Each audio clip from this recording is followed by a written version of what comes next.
Taong 1985, sa isang baryo sa bayan ng Pola, Oriental Mindoro, kung saan ay napapabalita ang pagkakaroon ng mga taong labas na naghahatid ng takot sa mga naninirahan doon dahil may mga sandaling pumapasok na sila sa mga bahay upang kunin ang kanilang mga pakikinabangan. Maging ang mga natives o katutubo ay takot sa mga tulisan dahil sila man ay nililigalig at pinagnanakawan. Kaya naman, pagsapit ng dilim o bago pa pumatak ang ika-6 ng hapon, ay kailangan nasa kani-kanilang bahay na ang mga kabataan dahil sila man ay hindi ligtas sa mga masasamang loob. Lalo na't ang huling balita ay hindi lang mga tulisan ang mga taong namumugad sa kagubatan, kundi mga nilalang din ito na kampon ng kadiliman, mga aswang na ang layunin ay maghatid ng lagim at takot, ang lipulin ang mga tao upang sila ang siyang maghari sa lugar na kanilang pinagkukutaan. Mag-aalas 8 na yon ng gabi, ang magkaibigang sina Obet at Goyong na parehong nasa edad 10 ay wala pa sa kani-kanilang bahay, kundi kasalukuyang binabagtas pa nila ang daan pauwi sa kanila. Inabot sila ng gabi sa panonood ng palabas sa Betamax sa Karatig Baryo at nagbayad sila ng 50 sentimos. Ang Betamax ay katulad ng VHS player na naging CD player kung saan ay mapapanood ang iba't ibang pelikula. Paborito kasi nila ang bida sa pelikula na kanilang pinapanood. Pelikula yon ng hinahangaan nilang si Fernando Poe Jr., Ang Panday, ang titulo. Lumang pelikula yon dahil taong 1980 pa ipinalabas sa mga sinihan. Subalit sa probinsya ay tila bago yon, lalo na kung noon lang mapapanood. Nagkataon na ang naturang pelikula ay ang pakikipagsapalaran ni Flavio na karakter ni FPJ doon sa pelikula. Nakipaglaban siya sa mga kampon ng kadiliman, gaya ng mga aswang at ni Lizardo at ng iba't ibang maligno mula sa kadiliman. Kaya naman, habang naglalakad ang dalawang bata, ay tila binabalot na ng kaba at takot ang kanilang mga dibdib dahil naaalala nila ang mga eksena sa pelikulang Ang Panday. Pakiramdam nila ay nakasunod sa kanila ang mga aswang at maligno na nasa pelikula. Kaya ang kulang na lamang ay magpakita sa kanila si Panday upang ipagtanggol at tulungan sila sa kung anong pwedeng mangyari. Mabilis ang mga akbang ng batang sina Obet at Goyong habang papauwi sa kanila. Maglalakad pa sila ng halos 2 kilometro bago pa nila marating ang kani-kanilang tahanan. Buisit talaga yan, oh. Kung bakit kasi ang tagal bago inumpisahan yung pagpapalabas sa Betamax ng pelikula ni Panday, eh. Ginabi na tuloy tayo ng gusto. Oo nga eh. Paano? Ang tagal dumating ng baterya na gagamitin. Malas kasi nag-brown out pa. Pero buti na lang nagawa nila kagad ng paraan, no? Ang gara talaga ng palabas na yun. Ang husay ni Panday. Ang husay makipag-espadahan, no? Oo nga eh. Lahat ng mga kampo ng kadiliman, tepok talaga. Jack, maiinggit yung mga kalaro natin kapag nagkwento tayo sa kanila. Patuloy sa paglalakad ang dalawang bata at pilit na inaalis ang nararamdamang takot, kaya nagkwekwentuhan na lamang sila. Subalit habang naglalakad sila, ay may naramdaman silang tila kaluskos sa gawing damuhan na sumasabay sa kanilang paglalakad. Goyong, naririnig mo ba yun? Oo nga, parang may sumasabay sa atin sa paglalakad ah. Andyan sa madamong bahagi ng daan. Oo nga eh. Ano kaya yun, Goyong? Hindi ko rin alam, Obet. Hindi kaya katulad yun dun sa palabas na napanood natin? Yung nilalang na dumadaan sa ilalim ng lupa? Hindi kaya aswang yun at sinusundan tayo, Obet? Tama na. Natatakot na ako eh. Ikaw kasi ito nagpasimula eh. Kung ano-ano sinasabi mo eh, yan tuloy. Naku po, Diyos ko. Ayan na naman siya. Talaga nakasunod sa atin, Goyong. Ganito na lang, Obet. Bibilang ako hanggang 5. Tapos, Sabay tayong tatakbo na mabilis ha. O sige, bumilang ka na, umpisahan mo na. Okay. 1, 2, 4. Teka lang, ano ka ba? Bakit 1, 2, 4? Ba't 4 kagad? 3 muna bago 4, Goyong. Ay, sorry. Nagkamali lang. O sige, uulitin ko na. O ito, totoo na to ha. 1, 2, 3, 5. Takbo! Teka lang, mali pa rin. Kulang pa rin eh. 4 muna bago 5. Ayusin mo naman. Oo na, sige na. Natataranta kasi ako eh. Last mo na yan ha. Ayusin mo na ang pagbibilang. Oo na. Huwag ka na magreklamo. Lalo ako natataranta sa'yo eh. Magbibilang na sana uli si Goyong nang muli nilang maramdaman ang kaluskos na may kasama pang pag-angil ng kung anong nilalang. Huwag na tayo magbilang, Obet. Tumakbo na lang tayo. Nariyan na mga aswang. Yeah! Sandali! Hintayin mo ako, Goyong! Sabay na kumaripas ng takbo ang 2 bata at nakasunod nga sa kanila ang isang aswang na nasa anyo ng isang hayop na katulad ng aso. Umaangil ito at tumutulo ang laway. Hindi naman malaman ng 2 bata kung saan sila tatakbo dahil nakasunod sa kanila ang aswang. Sapagkat may kadiliman ang gabi at ang lugar na tinatakbuhan ng 2 bata ay may mga nakaharang na damo, hindi nila namalayan ang bangin at halos magkasunod silang nahulog doon. Ilang tanod naman ng barangay na nagpapatrol ang nakakita sa aswang na humabol sa mga bata. Kaya agad na ipinukol sa umaataking halimaw ang kanilang hawak na kawayang buho. Tinamaan naman ang aswang na agad na umatungal. Nasaktan ito at pilit na inalis ang kawayang buho na tumusok sa kanyang katawan. Nagawa nitong alisin ang isang buho na tumusok sa katawan niya. Itutusok pa rin sana ng isa pang lalaki ang hawak na buho nang biglang umatungal ito at saka tumakbo ng papalayo ang aswang. Sa pagtakas na ginawa ng halimaw, ay saka palang pinuntahan ng mga tanod ang 2 bata na nahulog sa may bangin. Agad na hinanap nila ito gamit ang dala nilang flashlight. Nasumpungan nila ang 2 bata na walang malay. Salamat na lamang at hindi kataasan ang bangin na yon at may mga tuyong damo sa ibaba. Kaya hindi masyadong napasama ang pagkakabagsak ng mga ito. Binuhat ng mga tanod ang 2 bata at iniuwi sa kanilang bahay. Labis ang pag-aalala ng mga magulang ni Goyong. Ganon din ang lolo Samuel ni Obet dahil sa nangyari sa kanyang apo. Apo, may nararamdaman ka bang masakit? Nahihilo ka ba o nasusuka? Hindi po, Lolo Samuel.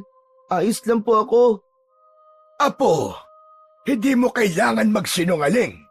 Sabihin mo sa akin ang totoong nararamdaman mo. Wala nga po, Lolo. Ang ulo mo, masakit ba? O nasusuka ka?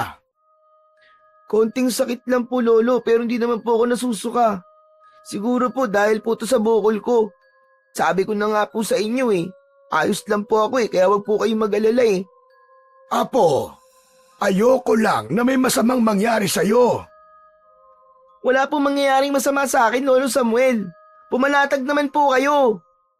Basta, kapag may nararamdaman kang hindi maganda, sabihin mo kagad sa akin, ha?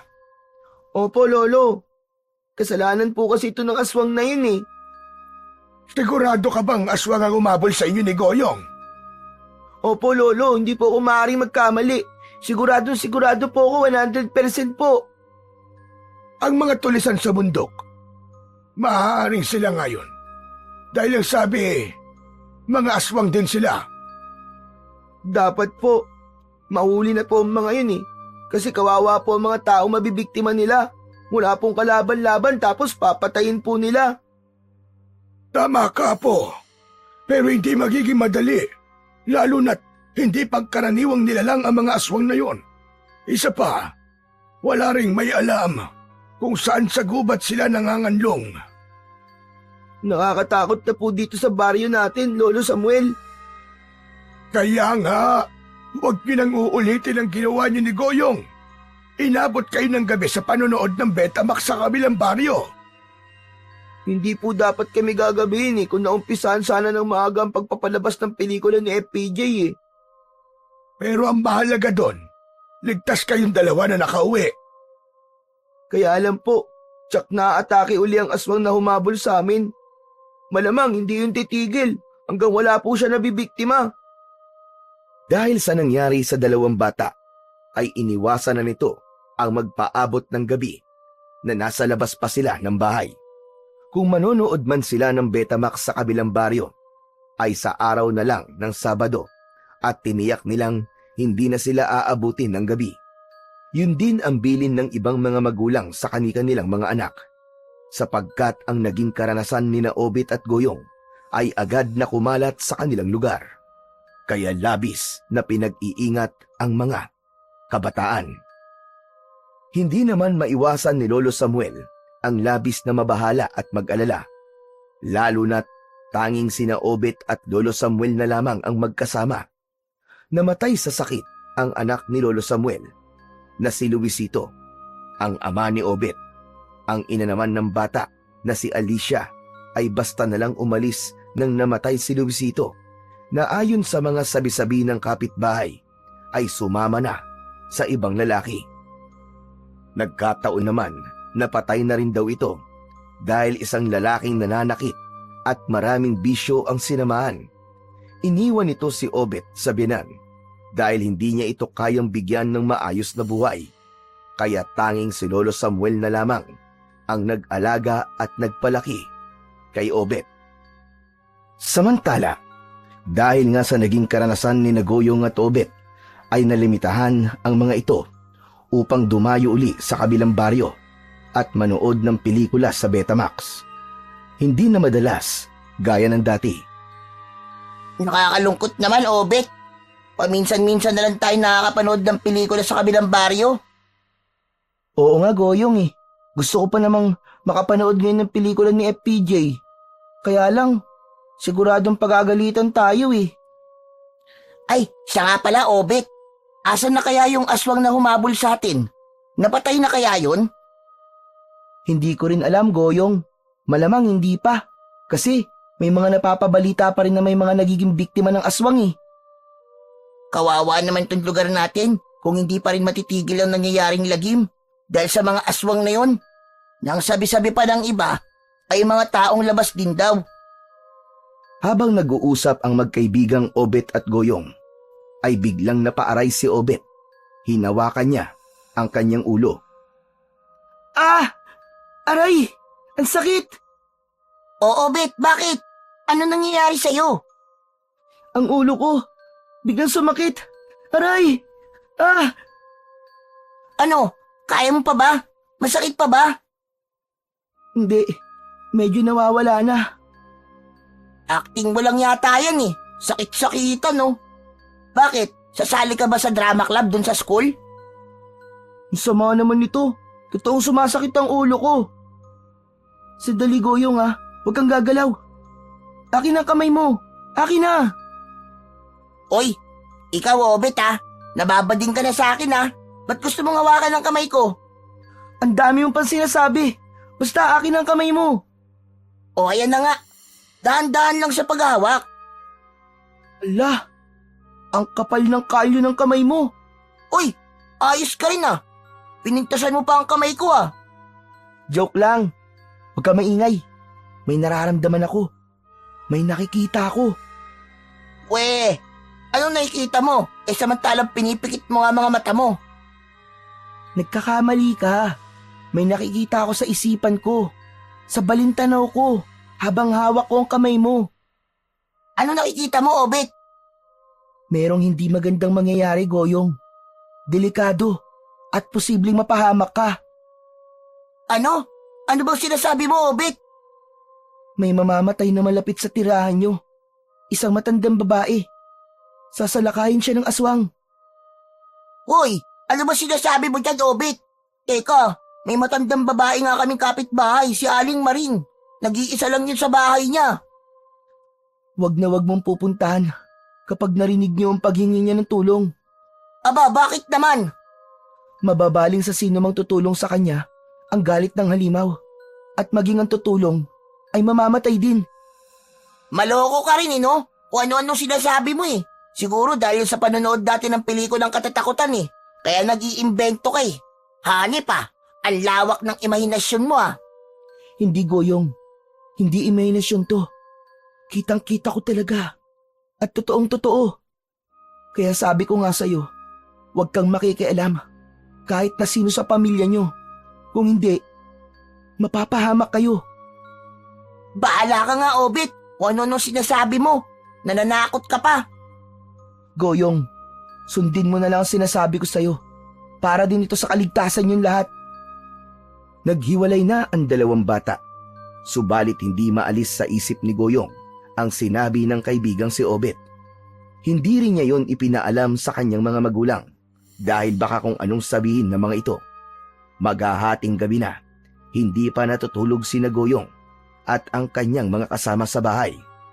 Nakarinig ang mga magulang ng bata na tila sigaw at humihingi ng tulong. Hala, sigaw ni Aling Maring yun May kung anong nangyayari sa kanya. Bigla niyang naalala ang sinabi ni Obet. Tila nagkatotoo yata ang mga sinabi ng kanyang kaibigan. Nakita niya na gustong lumabas ng bahay ng kanyang ama. Subalit hinarangan niya ito at pinagbawalang lumabas. Nagalit naman ang tatay ni Goyong sa kanya dahil sa ginawa nitong pakikialam na lumabas ng bahay ang kanyang ama. Kaya ipinaalam na nito sa ama ang mga sinabi ni Obet na maaaring mapahamak ito kapag pinakialaman ang matandang humihingi ng tulong. Dahil sa sinabi ni Goyong ay tumulong na rin ang kanyang ina para pigilang lumabas ang kanyang ama. Kinabukasan, agad na kumalat sa lugar ni Goyong ang sinapit ni Aling Maring. Pinatay ito ng aswang at ang taong nakarinig ng paghingi ng tulong ay natagpuan ding patay. Kaya 2 tao ang napatay ng aswang ng gabing yun. Gayon na lamang ang pagpapasalamat ng mga magulang ni Goyong sa kanya. Hindi sila napahamak sapagkat sinunod nila ang pakiusap ng anak. Hindi makapaniwala ang mga magulang ng bata kung paanong nalaman ni Obet na mangyayari ang ganung bagay. Ang mga pangyayaring yun ay agad na ipinaalam ni Goyong kay Obet. Kaya nga, laking pasasalamat din ito sa kanyang kaibigan. Samantala, kapag nag-iisa si Obet ay may pangyayari din siyang nakikita tungkol naman sa kanyang lolo Samuel. Minsang patungo ito sa bayan upang may bilhin. Subalit, bago pa umalis ang kanyang lolo, ay sumakit ang kanyang ulo. Kasunod ay tila may nakita siya sa kanyang balintanaw. Magkakaroon ng barilan sa lugar na pupuntahan ng kanyang lolo. Kaya, pinigilan ni Obet na umalis ang kanyang lolo. Ipinagpaliban na lang ang pagtungo sa bayan sa ibang araw. Kinahapunan nga ay napabalita ang naging kaguluhan sa bayan at may mga taong napahamak dahil sa barilang nangyari. Agad yung sinabi ni Lolo Samuel sa kanyang apo. Po, abay tama sinabi mo sa akin. May kaguluhan nga nangyari sa bayan at marami ang namatay. Kaya nga po pinigilan ko po kayo, Lolo. Yung tungkol sa nangyari sa kapitbahay ni Goyong, nakita mo rin sa isipan yun, hindi ba? Opo, Lolo Samuel. Nagtataka nga po ako. Bakit nakikita ko sa akin balintanaw yung mga aksidente o mga bagay na mangyayari pa lamang? Alam mo sa tingin ko, Obet, nabuksan ang tinatawag nilang ikatlong mata mo. Ikatlong mata? Lolo Samuel? Oo, Apo. Yun ay tinatawag na third eye. Yun ay katangian ng isang tao na makita ang hinaharap at kadalasan yung mga hindi magagandang pangyayari para makapag-ingat at makapaghanda o magbigay babala. Dati naman po, Lolo Samuel, hindi nangyayari yun sa akin eh.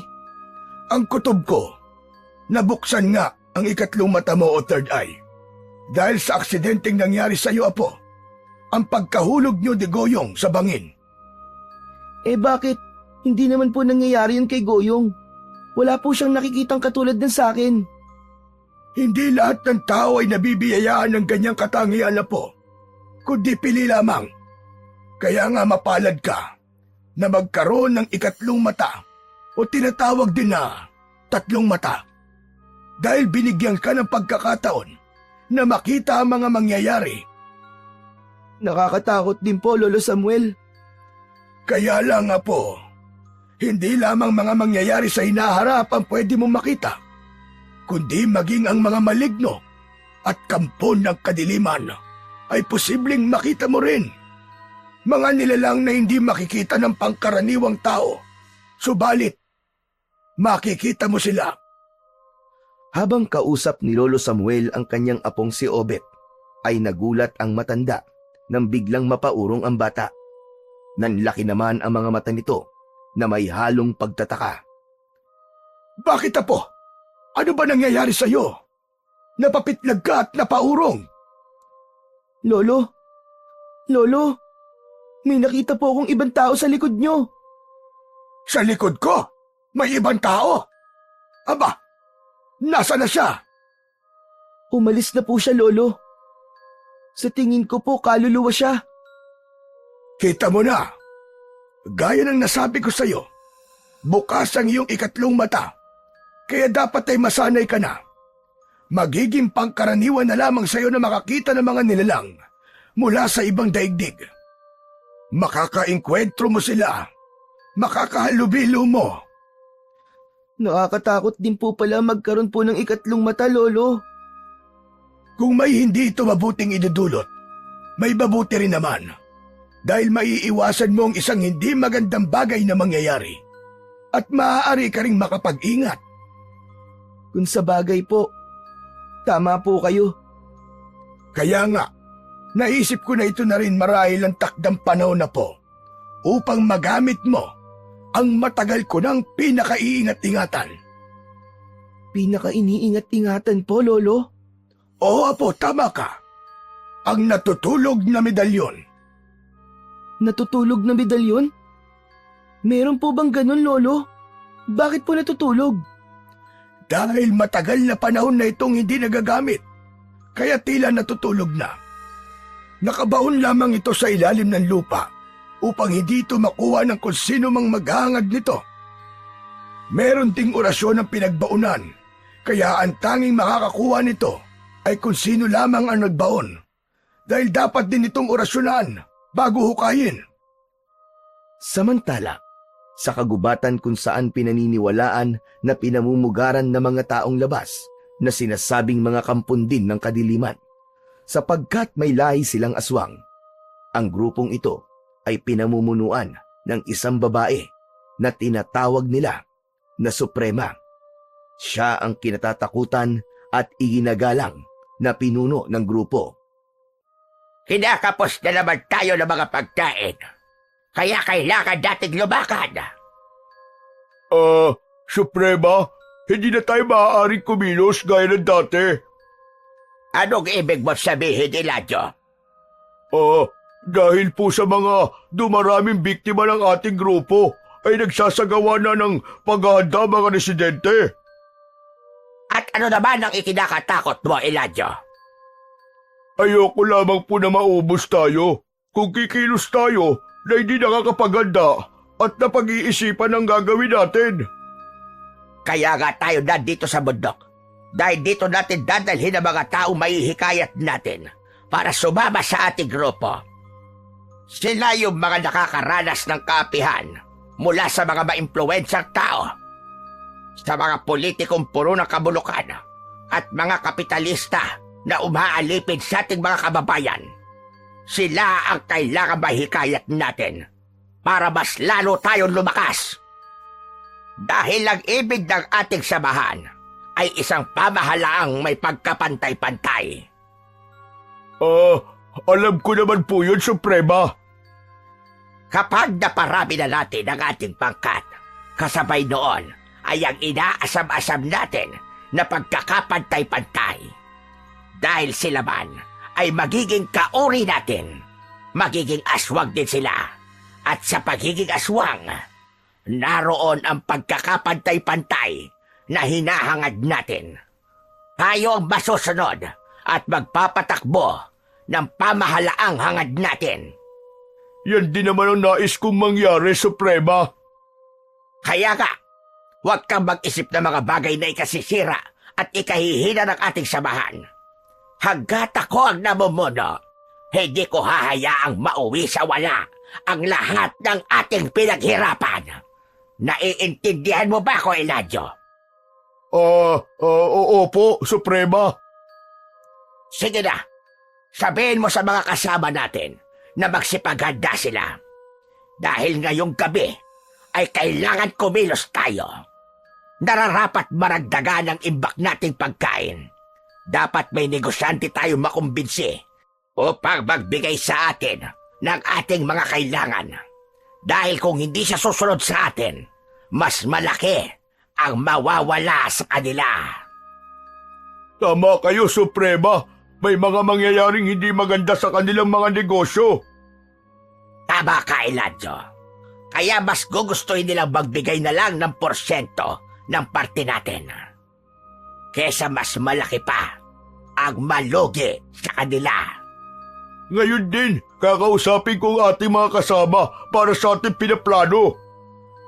Samantala, sa bahay ni na Lolo Samuel ay magkasama ang maglolo sa likod ng bahay. Dala ng matanda ang isang pala para sa gagawin nilang paghuhukay. Gaya ng sinabi ng matanda kay Obet, may iniingatan siyang isang natutulog na medalyon at ito'y nakahimlay sa ilalim ng lupa. Agad namang natagpuan ni Lolo Samuel ang pinagbaunan niya sa medalyon dahil sa isang matigas na batong ginawa niyang pananda. Nagpatulong siya kay Obet upang galawin ang bato at alisin sa pwesto nito. Hindi kalakihan ang bato na yon, subalit kakaiba ang taglay na tigas at bigat nito. Ang bigat po! Ang bigat po sobra, Lolo Samuel! Sadyang mabigat ang batong nakadagan sa pinagbaunan ko sa medalyon. Kaya isang malakas na tulak, Papo. Heto na, sabay tayo! Ayan! Nagagalaw na po natin, Lolo! Saglit na pumikit si Lolo Samuel at inilagay ang kanyang mga kamay sa lupa kung saan inalis ang nakaharang na bato. Habang nakapikit, ay umusal ito ng isang dasal. Nagsagawa ng orasyon upang maging madali ang gagawing paghuhukay. Dahil kung hindi mo na oorasyonan ang lugar na pinagbaunan sa medalyon, ay maaaring hindi ito makita kahit pa alam na alam ang pinagbaunan. Nang matapos ang orasyon, ay hinihanda na ni Lolo Samuel ang gagamitin sa paghuhukay. Ngayon naman, ay sisimulan ko ng hukayin para hanapin ang maliit na sisidlan na yari sa stainless na pinaglalagyan ko sa medalyon. Lolo, sandali po! Bakit Apo? Nanlalaki na naman ang mga mata mo. Lolo, may nakikita na naman po ako sa tabi niyo at parang galit po siya sa inyo. Isang kakaibang nilalang po. Nagsimula na namang gumana ang iyong third eye, Apo. Kaya kung ano-ano na naman ang nakikita mo, ang lugar na kinaroroonan natin ngayon ay lugar na sinasabing tirahan ng iba't ibang nilalang na gaya mo lang ang makakakita dahil sa taglay mong third eye. At kahit ako, hindi ko sila makikita. Lolo, bakit kasi sa ganitong klaseng lugar mo ibinaon ng medalyon? Dahil silang mga nilalang ang maaaring maging bantay nito. Ang totoo, hindi lahat ng mga nakikitang nilalang ng taong may third eye ay mapanganib. Ang iba sadyang nagpapakita lamang. Subalit wala silang intensyong manakit. Ipinababatid lamang nila na bahagi pa rin sila ng mundong ito. Pero may masasamang nilalang din po na pwede akong makita, Lolo Samuel. Tama ka po. Ganun na nga. Habang nag-uusap ang maglolo, ay patuloy naman sa paghuhukay si Lolo Samuel gamit ang pala. Hindi matigas ang lupang pinagbaunan, kaya hindi nahirapan ang matandang lalaki na hukayin ang kanilang hinahanap. Hanggang sa merong tamaan ng pala si Lolo Samuel. Ayun, Lolo! May matigas na bagay kang tinamaan! Mukhang yun na ang hinahanap natin, Apo. Inihintunan ni Lolo Samuel ang paghuhukay gamit ang pala, kundi kamay na lamang niya ang kanyang ginamit upang kapain ang matigas na bagay na tinamaan niya. Maya-maya lang ay napangiti ng malaki ang matandang lalaki. Ito na nga yun, Apo. Nahanap ko na. Agad na inalis ni Lolo Samuel sa hukay ang natagpuang lalagyan ng medalyon. Tinanggal at pinagpaganyon upang maalis ang nakadikit panlupa. Binuksan yun ni Lolo Samuel at bumulaga sa maglolo ang medalyon. Tatsulok ang hugis nito at may tila matang nakaukit sa gitna.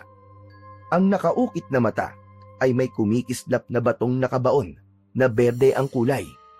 Isang pambihirang mutya. Lolo Samuel, ang ganda po sobra ng medalyon na yan.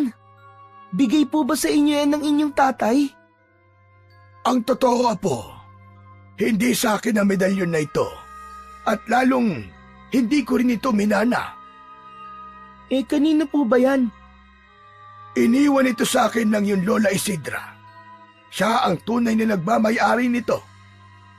Bago siya nalagutan ng hininga, ay ibinigay niya sa akin at mahigpit na ibinilin na iingatan ko ito. Dahil merong mga nilalang na hahanapin ito at magkakainteres para kunin. Kaya niyo po ba ibinaon, Lolo? Oo, Apo. Dahil ito ang tanging naiwang alaala sa akin ng yan Lola Isidra. At natakot akong mawala ito sa akin. Kaya pinili ko na lamang na ibaon. Sapagkat hindi ko makikita ang nilalang na posible kong makainkwentro na aagaw nito. Dahil wala naman akong ikatlong mata ng kagaya ng sayo. Kaya mahirap para sa akin na ito ay protektahan. Ibig niyo po bang sabihin, may ikatlong mata din po ang lola ko? Oo, Apo. Katulad mo, ay bukas din ang kanyang ikatlong mata. Kaya nga, nagagawa niyang protektahan ng medalyon at naging mahusay din na antingera ang iyong Lola Isidra. Pero, bakit po ba siya namatay kagad, Lo? Nagtataglay pala siya ng medalyong may taglay na lakas at kapangyarihan. Ang sakit na likas mula sa loob ng ating katawan dahil sa pagkakaroon ng problema sa sistema ng katawan natin ay hindi kayang gamutin at kontrahin ng medalyong ito. Bagkus, ang mga masasamang ginagawa ng mga nilalang na naninirahan dito sa ating mundo, yun lang ang kayang kontrahin. Doon nagkakaroon ng bisa ang medalyon. Nagagawang pigilan, lalo na kung ito ay masamang gawain. Sakit sa bituka ang naging karamdaman ng lola mo. Naging dahilan ng kanyang panghihina hanggang sa ikamatay niya. Ganun po ba, Lolo? Kaya nga, sadyang para sa iyo ang medalyong ito, Apo. Ikaw lamang ang maaaring pasahan at gumamit nito. Lalo na't hindi kayo nagkakalayo sa taglay na katangian ng iyong Lola Isidra dahil sa pagkakaroon nyo ng ikatlong mata. Sigurado po ba kayo, Lolo Samuel, na para sa akin po talaga to? Oo, Bet. Kung buhay lamang ang lola mo, siyak na yun din ang gagawin niya. Ipapasa sa iyo itong medalyon. Kaya ngayon ay isusuot ko na to sa iyo bilang pagpasa sa iyo. Tinanggap yun ni Obet. Pagkasuot na pagkasuot ay biglang nanginig ang katawan ng bata. Nabahala naman at nataranta si Lolo Samuel. Hindi rin niya alam kung bakit nangyari yun sa kanyang apo. Wala siyang ideya kung bakit nanginig si Obet. Subalit saglit pa ay biglang huminto sa panginginig ang katawan ni Obet. Bigla na lamang itong kumalma. Obet, Apo! Ano nang pakiramdam mo? Ayos ka lang ba? Opo, Lolo. Okay lang po ako. Pero kanina lang, para kang bulating inasinan. Nanginginig ka. Parang may sakit ka na tigbak. May malakas na enerhiya po kasing bigla pong pumasok sa katawan ko, Lolo. Ang lakas at bisa ng medalyon, yun marahil ang pumasok sa katawan mo. Ibig lang sabihin, ay match ang medalyon sa katangiang taglay mo. Ngayong ako na po nagtataglay sa medalyong ito, Lolo. Ano po ang gagawin ko? Sa iyong mga kamay nakasalalay ang pagtatanggol sa mga taga rito sa ating baryo. Ikaw na ang inaasahan para harapin ang masasamang nilalang. Lalo na ang mga kampon ng kadiliman, Apo. Ikaw ang bagong tagapagtanggol. Kusang papasok sa katawan mo ang iba't ibang kakayahan at katangian. Kakayanin ko po kaya yun, Lolo Samuel? Isa lamang po akong bata. Tama ka, isa ka lamang bata. Subalit, hindi gaya ng isang batang pangkaraniwan ang magiging lakas at kakayahan mo, Apo. Kundi, namumukod-tangi ka. Biglang natulala at napatingin sa kawalan si Obet. Nanlalaki ang mga mata nito na tila nagugulat sa kanyang nakikita at pinapanood na nasa isipan nito. Kaya napilitang tanungin ni Samuel ang naging reaksyon ng kanyang apo. Bakit, Apo? Ano bang nangyayari? Bigla ka na lamang tumahimik. May nakikita ka ba? Lolo, may nararamdaman at nakikita po ako sa aking isipan. Anong nakikita mo, Apo? Sabihin mo sa akin. Sunog. Isang sunog po, Lolo Samuel. May malaking sunog po ang mangyayari po dito po sa baryo natin. At kagagawan po yun ng mga aswang. May masama po silang binabalak. Hindi yun dapat mangyari. Maraming mapapahamak. Tama po kayo, Lolo. May masamang plano ang mga kampo ng kadiliman. Sasamahan kita, Apo. Dapat maipaalam kagad natin yung kay Kapitan. Dahil nag-aalala at nais magmalasakit ni Lolo Samuel sa mga kababaryo niya, inilapit niya sa kapitan ang mga pangitain na nakikita ni Obet. Ngunit sa halip na pakinggan silang maglolo, ay pinagtawanan pa siya ng kapitan. Ano ba sinasabi mo, Mang Samuel? Gusto mo yata bigyan lamang ng alalahanin ng mga taga rito sa atin? Iyon po ang pangitain na nakita ng aking apo. Na gusto mong paniwalaan ko, ganun ba, Mang Samuel? Tumatanda kaya ng paurong. Hindi ko kailangan basta paniwalaan ang mga sinasabi mo. Aba, at ginagawa mo pang kasabwat ang iyong apo sa mga kalokohan mong yan. Hindi po yun kalokohan, Kapitan. Ang hangad lang po namin ng lolo ko ay ang kaligtasan ng mga kababaryo natin. Dahil ayoko po sila mapahamak. Alam niyo, mabuti pa umalis na lamang kayo. Mang Samuel, hindi niyo mapipilit ang gusto niyo. Kapitan, maniwala po kayo. Ganun po talaga ang nakita ko at marami mga kababaryo po natin na mamamatay ng dahil po sa sunog na yun. Obet, pati ba naman ikaw? Gusto mo kong makumbinsi? Nakikiusap po ako, Kapitan. Sana po gumawa po kayo ng paraan at tadlagan ang pagdating ng mga kampo ng kadiliman para walang tao mapahamak. Nagmatigas ang kapitan. Hindi nila binigyan ng halaga at pinakinggan ang mga sinabi ng maglolo. Inisip pang baka nasisiraan na ng ulo ang maglolo. Umuwing bigo sina Lolo Samuel. Hindi sila pinakinggan ng kapitan. Inakala po nila na gumagawa po lamang tayo ng kwento, Lolo Samuel. Kung sa bagay, mahirap ng paniwalaan niyo na po na sabihing magkakaroon ng malaking sunog dito sa baryo na kagagawan ng masasamang elemento. Hindi po natin nakuha ang kanilang tulong, Lolo. Kapag nangyari yun na po, saka pa lamang sila maniniwala. Pero ayoko pong mangyari yun, Lolo. Kawawa po ang mga madadamay. Lalo na po ang mga mamamatay. Pati ang mga katulad kong bata na masasaktan. Apo, nasa iyo na ang pagpapasya. Total, may mga nakikita ka na hindi namin nakikita. Ang medalyon ay nasa pag-iingat mo na rin. Kaya, ipinauubaya ko na sa iyo ang pagpapasya, po. Ikaw na ang bahala. Malaki ang tiwala ko sa iyo. Hindi na nakasagot pa si Obet sa sinabi ng kanyang lolo Samuel. Ang mga binitiwan na salita ng kanyang lolo ay pagpapahayag lamang ng malaking pagtitiwala sa kanyang magagawa. Kaya ng mga sumunod na gabi ay hindi na halos makapagtulog si Obet. Nag-aabang siya, nagbabantay sa mga pwedeng mangyari na ihahatid ng mga kampon ng kadiliman.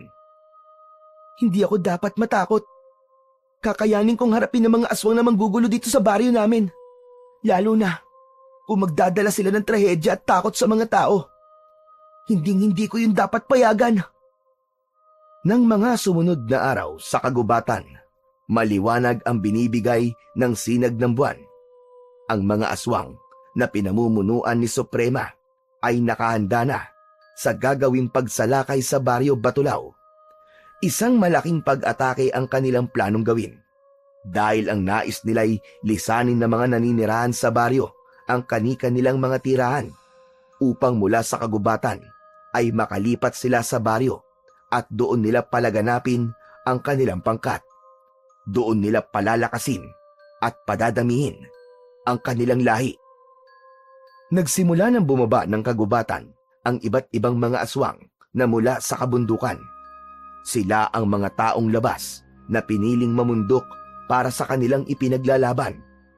Samantala, mula naman sa kinaroroonan ni Obet na nakaupo sa upuang kawayan ay napapitlag ang bata. Napansin naman yon ng kanyang lolo Samuel. Akita po, anong nakita mo? Lolo, hindi maaari ito. Parating na po sila. Nakita ko po sa aking balintanaw. Ang mga aswang ba ang tinutukoy mo, Apo? Opo, Lolo Samuel. Aatake na po sila dito sa baryo Batulao. May dalang sulong ilan sa kanila. Yun marahil ang gagamitin nila para lumikha ng sunog. Gawin mo ang makakaya mo, Apo, para hadlangan sila. Hindi sila maaaring magtagumpay. Sige po, Lolo Samuel. Gagawin ko po ang lahat ng aking makakaya. Lumabas na ng bahay ang bata. Ang tanging sandatang dala niya ay isang punyal at ang medalyon na nakakwintas sa kanyang leeg. Maging ang kanyang katangian at kakayahan na makita ang mga magaganap sa hinaharap gamit ang kanyang ikatlong mata. Samantala, sa pangunguna naman ng pinuno ng mga aswang na si Suprema, ay mabilis na narating ng pangkat ng mga tulisan ang bukana ng baryo Batulao. Sa pagdating nila sa bukana, ay sinimulan na nga ng ilan sa mga ito ang magpalit ng anyo sa pagiging aswang. May nakatalaga na para sa pag-aasik ng lagim at sindakin ang mga residente. May mga nakatalaga para sa pagkuha ng mga pagkain. At meron ding ang gawain ay manunog ng mga bahay. Gawin nyo na ang ibinigay ko sa inyong kampanin. Kailangan maging matagumpay ang ating plano. Hindi tayo dapat mabigo. Ipakita at iparamdam natin sa mga taga rito na hindi tayo nagbibiro. Itaboy ang dapat na itaboy upang lisanin nila ang lugar na ito. Sige na! Kumilos na kayo! Nagkanya-kanya na ng lakad ang mga alagad ni Suprema. Handa nilang gawin ang utos ng kanilang pinuno dahil naniniwala sila na si Suprema ang magdadala sa kanila ng buhay na kanilang hinihintay. Buhay ng pagkapantay-pantay, buhay na sagana at kinatatakutan, buhay na kanilang niyakap, buhay tulisan at pagiging bahagi ng lahing aswang. Samantala, naiwan sa kanilang kubo si Lolo Samuel. Hindi niya maaaring samahan si Obet upang harapin ang mga kampon ng kadiliman. Kaya ang tanging magagawa niya ay minsan pang magsagawa ng ritual para sa orasyon upang patuloy na manatili ang bisa ng medalyon at maprotektahan ang kanyang apo sa kakaharapin nitong laban. Nag-umpisa nang magasik ng lagim ang mga aswang. Unang pinuntirya ng mga ito ang mga alagang hayop. Ginawa nilang biktima ang mga ito dahil wala silang makitang tao sa labas, sapagkat karamihan sa kanila ay nasa loob ng kani-kanilang mga bahay. Dinig ng mga taong nasa loob ng bahay ang nangyayari sa labas at nakikita rin nila sa pamamagitan ng pagsilip sa kani-kanilang mga bintana. Hinarap ni Obet ang mga aswang na nambibiktima ng mga alagang hayop. Binalaan niya ang mga yon. Hoy! Mga pangit na aswang! Itigil niyo yan! Hindi na kayo naawa sa mga hayop! Wala naman silang masamang ginagawa sa inyo! Tumigil sa kanilang pambibiktima ang mga aswang at tumitig ng matalim kay Obet, pero ipinagpatuloy pa rin ng mga halimaw ang kanilang ginagawa. Aba, talaga matigas sa mga ulo nyo ah. Ayaw nyo akong pakinggan ah. Sinugod ni Obet ang mga halimaw. Hindi sanay sa pakikipaglaban ng bata. Subalit dahil sa enerhiyang bigay ng medalyon, ay nagkaroon siya ng kakaibang lakas at bilis. Maging ang tapang upang humarap sa mga kampon ng kadiliman. Nasugatan niya ang mga aswang na kanyang inatake. Sa simula ay minaliit na mga aswang ang batang si Obet. Inisip nila na kayang-kaya nila ito, subalit yun ang kanilang malaking pagkakamali sapagkat hindi nila kinaya ang bilis at liksi ni Obet. Bukod sa grupo ng mga aswang na lumalapa sa mga alagang hayop, ay hinarap din ni Obet ang isang grupo na nanloloob at kumukuha ng mga gamit at pera ng mga residente. Hinarang niya ang mga yon. Mga demonyo kayo! Hindi na kayo naawa sa mga taong ninanakawan nyo! Pinaghirapan nila ang mga kinuha nyo sa kanila! Itigil nyo ang ginagawa nyo! Kung hindi, may paglalagyan kayo sa akin! Tila walang narinig ang mga lalaking kaharap ni Obet. Tinawanan pa siya ng mga ito. Aba, nagtatapang-tapangan ng isang paslit. Bakit? May magagawa ka ba para pigilan kami? Oo! Kaya ko kayo! Ang tapang ng bubwit na to ah. Baka isang pitik ko lang sa'yo, tumalsik ka na. Anong akala mo sa akin, Goma? Sa isang pitik lang tatalsik kagad? Gusto mo talaga kami subukan? O sige, pagbibigyan kita. Mga kasama, ako na ang bahala sa uhuging bata na ito na nagtatapag-tapangan. Naghanda na ang lalaki upang sumugod kay Obet. Agad namang hinawakan ng bata ang kanyang suot na medalyon. Una niyang ipinanghawak ang kanyang kanang kamay at sunod ay ang kaliwa niyang kamay.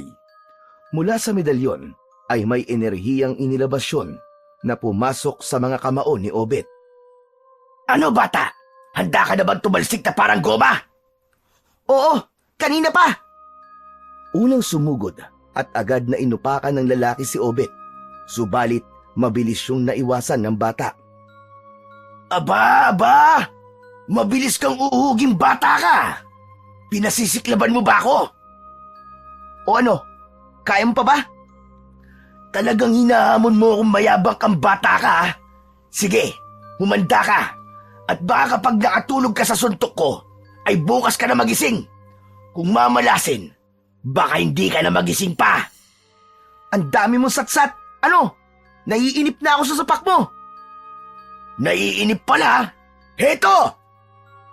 Isang malakas na suntok ang pinakawalan ng lalaki patungo kay Obet. Hindi na yun iniwasan pa ng bata, kundi sinalo nito ang kamao ng lalaki, saka pinisilyon. Itinodo niya ang pagpisil sa kamao ng hambog na lalaki. Napangiwi ito nang dahil sa labis na sakit. Aray! Aray ang kamao ko! Ang kamao ko, aray! Huwag ka kasing hambog. Nauuna ang yabang sa'yo eh. Hindi mo pala kaya kaharap ang minamaliit mo. Dudurugin ko ngayon ang kamay mo. Lalong diniinan ni Obet ang pagkakapisil niya sa kamao ng lalaki. Tumunog yon na tila may nadurog na buto. Aray ko! Walang yakang bata ka! Dinurog mo ang buto sa kamay ko! Aray! Ang sakit! Tama lang yan sa'yo. Hambog! Ang ilang kasama ng lalaki na bumibuelo upang sumugod sana at tulungan ng kasama, ngunit biglang napaurong. Sige! Lapit kayo! Lapit! Para madurog din ang mga kamao nyo, gaya ng kasama nyo! Natakot na lumapit ang iba pa kay Obet, kundi tinulungan na lamang nila ang kasama upang tumakbo papalayo. Dahil sa pagiging abala ni Obet sa ilang grupo ng tulisan at aswang, hindi niya na nabigyan ng oras ang isa pang grupo na nagsimulang manunog ng mga bahay. Kaya nagawa na nito ang kanilang pakay at may mga bahay na nagsimulang kainin ng apoy. Hindi maaari. Lumalaki na ang apoy at gumagapang na ito sa ibang mga bahay. Itigil niyo ang ginagawa niyo! Huwag niyo sunugin ang mga bahay! Hindi mo kami mapipigilan, bata!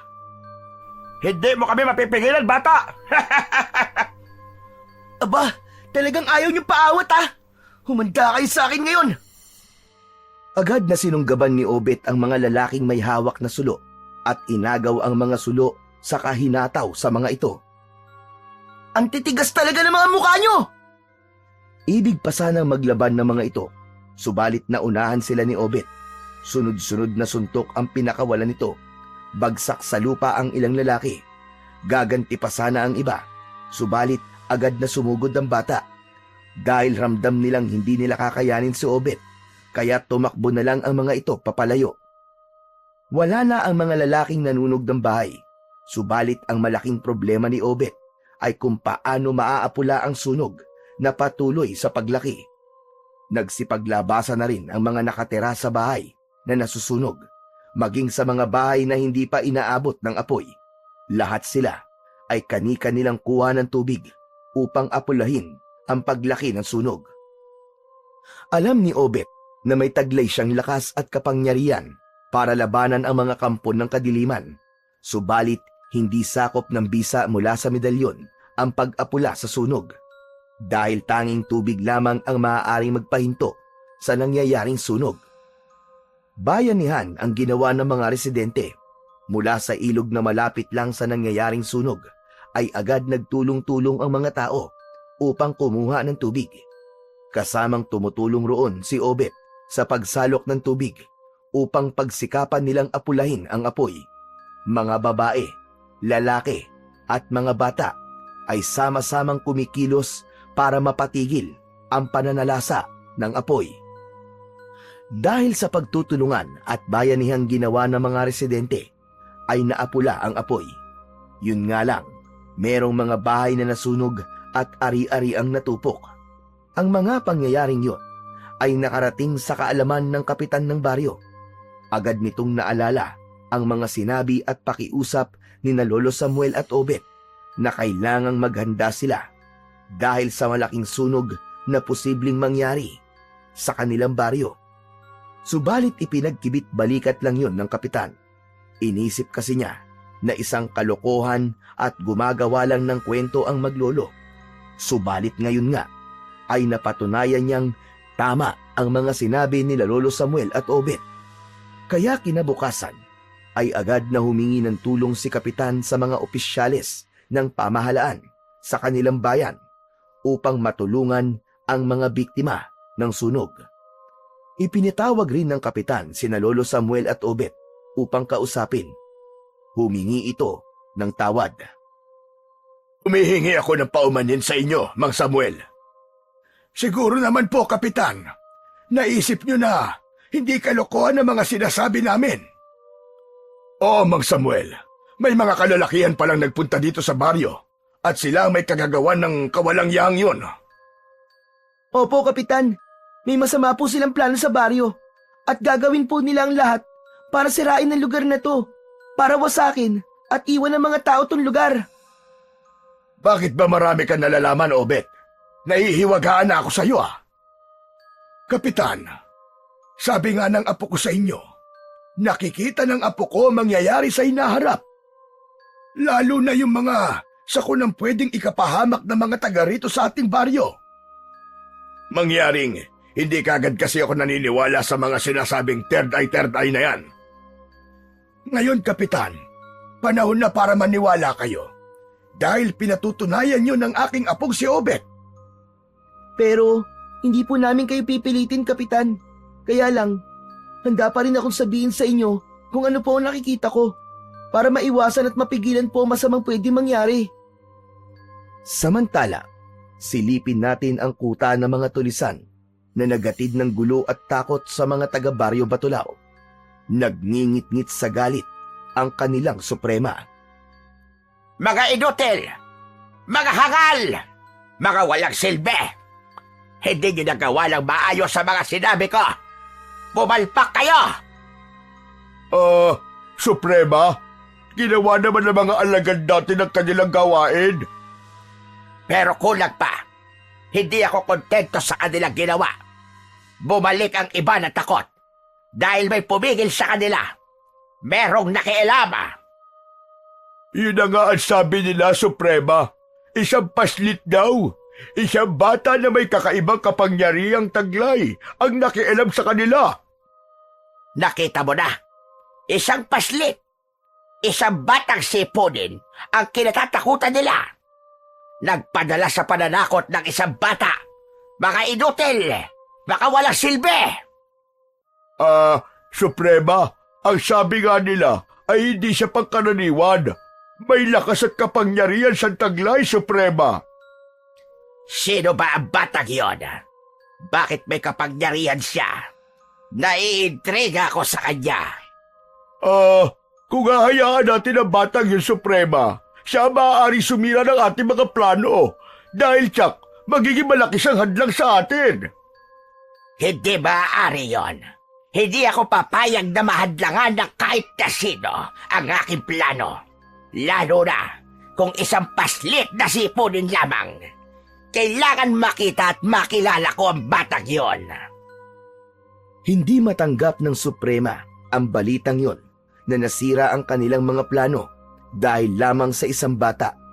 Sampal yun sa kanya na isang bata lamang pala ang makakahadlang sa kanyang nasimulan.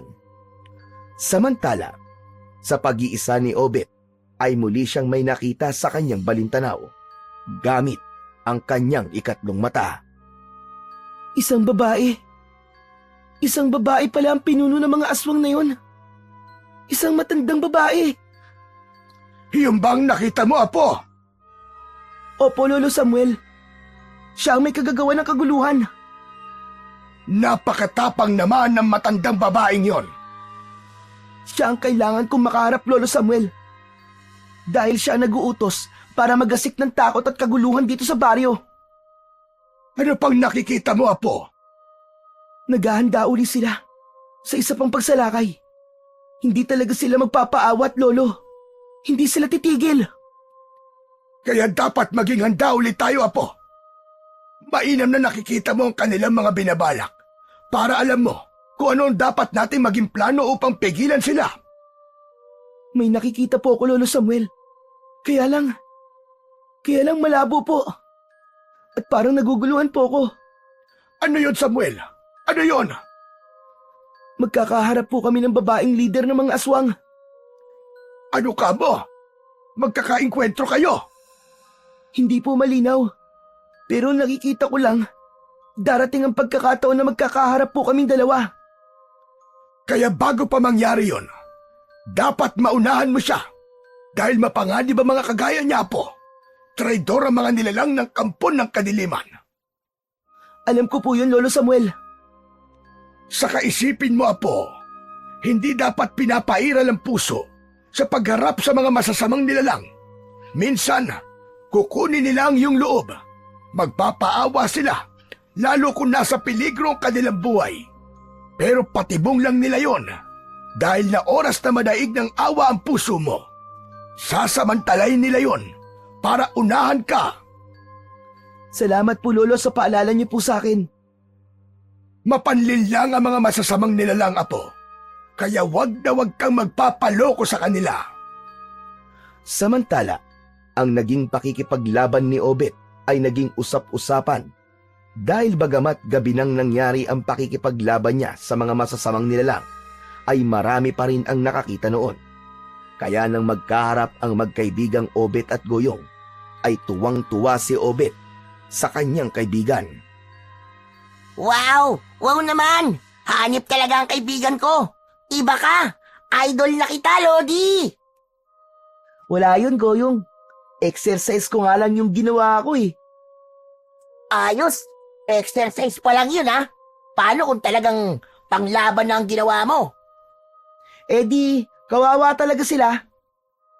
Hindi ka rin mayabang sa lagay mo na yan, no, Obet? Hindi, joke lang yun, Goyong. Pero totoong nahirapan din ako. Kasi nga, hindi pang karaniwan ng mga nakasagupa ko. Ang iba sa kanila ay mga aswang. Pero, hindi pa rin sila nagtagumpay. Nakakalungkot nga lang na di ko kagad naadlangan ang ginawa nilang panununog sa mga bahay. Buti nga hindi nadamay ang bahay namin eh. Pero muntikan na, konting-konti na lang talaga. Isang bahay na lang eh. Susunod na sa amin eh. Alam kong babalik pa ang mga yon, Goyong. Hindi sila titigil hanggat hindi nila nakukuha ang gusto nila. Dapat pala maganda tayo. Ay, teka nga pala, Obet. meron kang hindi sinasabi sa akin. Paano mo nga pala nagawa yun? Paano mo nagawang talunin ng mga masasamang nilalang na yun? Nagkaroon ka rin ba ng power? Bukod dun sa pagkakaroon mo ng third eye? Sabihin mo naman sa akin oh. Gusto ko maging kagaya mo. Pasensya na, Obet ha. Si Lolo Samuel lang ang nakakaalam nun. Ito naman oh. Para kang hindi kaibigan yan ah. Gusto mo pang isikreto sa akin eh. Teka nga. Ang gara niyang kwintas mo ah. Parang kwintas na suot ni Pepeng Agimat yan ah. Yung pelikula na napanood natin doon sa Betamax. Yung palabas ni Ramon Revilla Sr. Ganyan yung suot niyang kwintas eh. Kwan, wala to. Parang kagaya lang nun. Agimat yan no. Siguro bigay ng Lolo Samuel mo no. Siguro, diyan galing yung kakaibang lakas at kapangyarihan mo. Tama ba ako? Agimat nga ba yan? Kwan, Hindi ka makapagsalita no. Nauutal-utal ka eh. Tama ako, Obet. Agimat nga yan. Patingin nga ako. Susubukan ko lang isuot. Hinawakan ni Goyong ang suot na medalyon ng kaibigan. Kaya lamang, tila napaso siya nang hawakan niya yon. Aray! Aray ko! Grabe ang init naman yan! anong ang init? Hindi naman ah. Napaso nga yung kamay ko nung hawakan ko yung kwintas eh. Bakit kasi bigla mo na lang hinahawakan? Tama nga ako. Hindi ako maaaring magkamali. Agimat nga yan. At walang ibang pwedeng humawak niyan, kundi ikaw lang. Dahil sa iyan ibinigay at pinagkatiwala. Pasensya na, Obet ha. Makulit ako.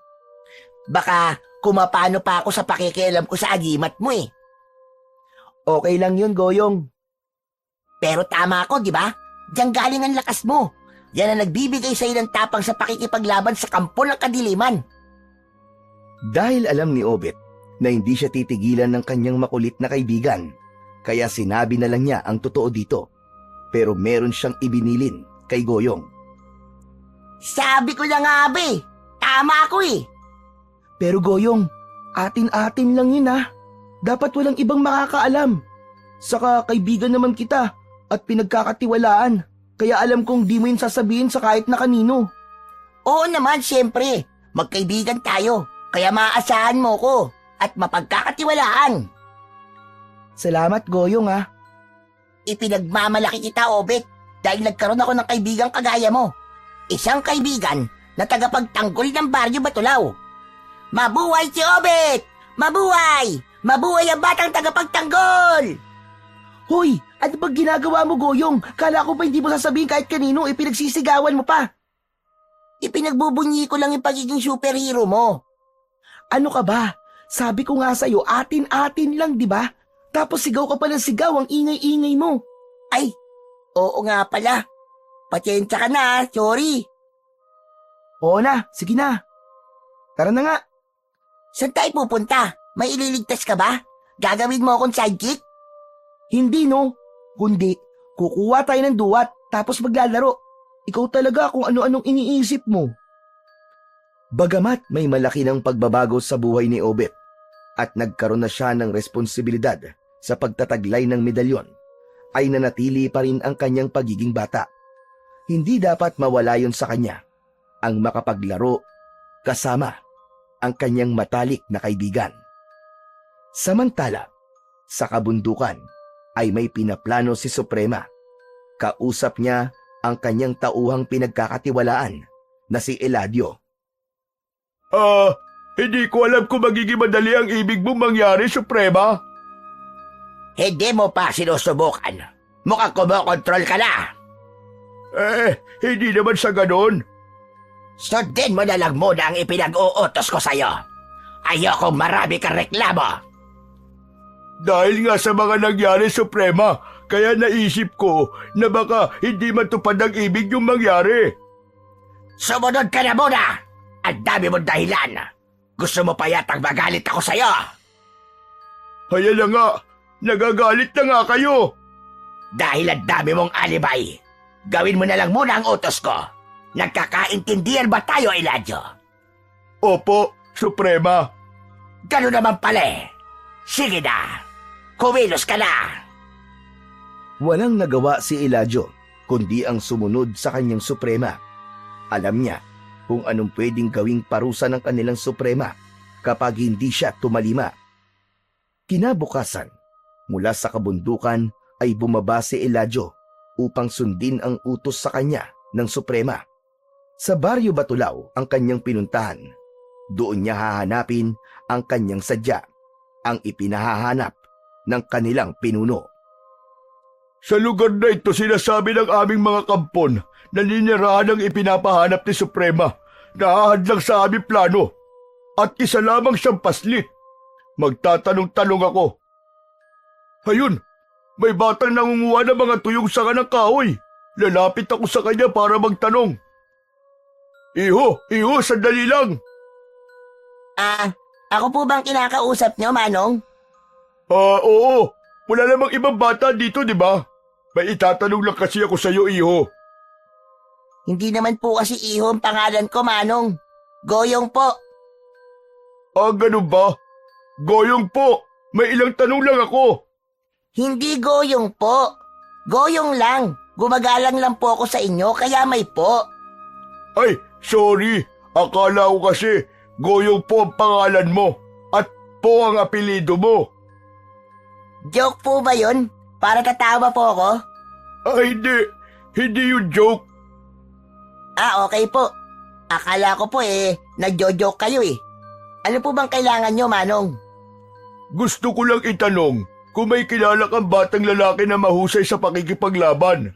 Yung matapang at hindi natatakot sa mga iba't ibang klaseng nilalang. Kahit na sa aswang. Bakit niyo po naitanong? Kasi nga, nagbibigay kami ng regalo sa mga batang kagaya niya. Dahil isa siyang inspirasyon at idolo ng mga kabataan. Kaya bibigyan namin siya ng pagkilala dahil sa ginagawa niyang kabayanihan. Nako, kilala ko po tinutukoy nyo. Kaibigan ko po yun. Ganun po kami nun Obet po ang pangalan niya. Obet pala ang pangalan niya. Opo, saka mabait po yun. Kasi kaibigan ko yun eh. Ay, teka nga pala. May pera din po ba kayong ibibigay sa kanya? Para masabi ko po agad sa kanya. Hindi pwedeng sabihin. Basta sorpresa ang ibibigay namin sa kanya. O sige na ha, aalis na ako. Babalik na lang ako para dali ng sorpresa sa kanya. Sandali lang po, Manong. Ako po ba wala pong regalo? Sinagot ko po ang mga tanong niyo sa akin Tapos ako nga. Sa pagbabalik ko na rin lang. Isasabay ko yung regalo sa'yo. Huwag ka mag-alala. Iniwan na ni Eladio si Goyong. Napakamot na lang sa ulo ang bata. May pagtataka siya sa mga kinikilos ng kausap. Bigla tuloy gusto niyang magsisi kung bakit sinabi niya kagad ang tungkol sa kaibigan niya. At dahil hindi mapalagay si Goyong, agad niyang hinanap ang kaibigan upang sabihin ang tungkol sa taong naghahanap dito. Alam ko lang sasabihin mo, Goyong, na may taong nagtanong tungkol sa akin. Wow! Grabe naman yan! Ang galing mo, Obet! Manghuhula ka na rin pala? Habang papalapit ka kasi sa akin, naramdaman ko at nakita ko sa aking balintanaw na may kausap ka kanina. Alam mo rin ang aming pinag-usapan?